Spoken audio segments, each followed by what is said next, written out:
Cvičenie Slovenského Červeného kríža Pršany 2014 bolo zamerané na humanitárne jednotky. Toto cvičenie malo preveriť ich pripravenosť a bojaschopnosť. Prvou úlohou bolo vyhľadanie, roztriedenie obyvateľov obce Pršany, ktorá bola zničená zemetrasením. Následne humanitárne jednotky mali za úlohu ich transportovať do provizorného stanoveného tábora, kde bolo vytvorené kompletné zázemie pre týchto obyvateľov postihnuté obce. A ďalšou úlohou tohto cvičenia bolo následná starostlivosť o týchto postihnutých. To znamená kompletné ubytovacie služby, stravovacie služby, podporný servis pre rodiny. Na pomoc sme prizvali USAR tím slovenských Samaritánov, ktorí majú skúsenosti už s podobnými hromadnými nešťastiami vo svete.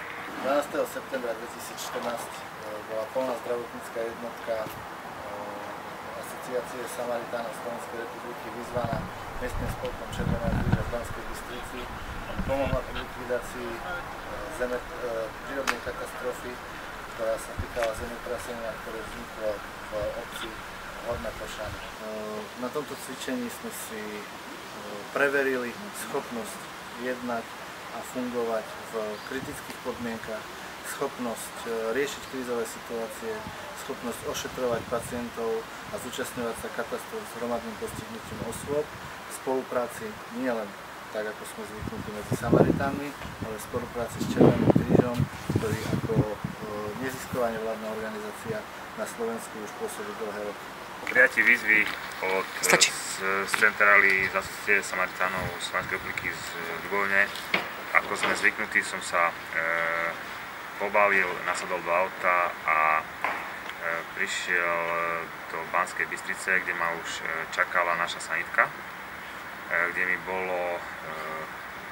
mi boli podané informácie o aktuálnej situácii a bola mi pridelená úloha veliteľa transportu, kde som koordinoval v spolupráci s veliteľom hniezda ranených odsun a prepravu postihnutých a ranených do jednotlivých nemocníc v Banskej Bystrici a v blízkom okolí.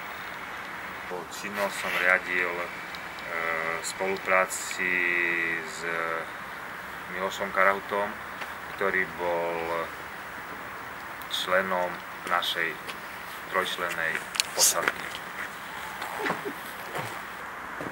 Všetko, čo som dostal od pána Sakalika, tak som vykonal.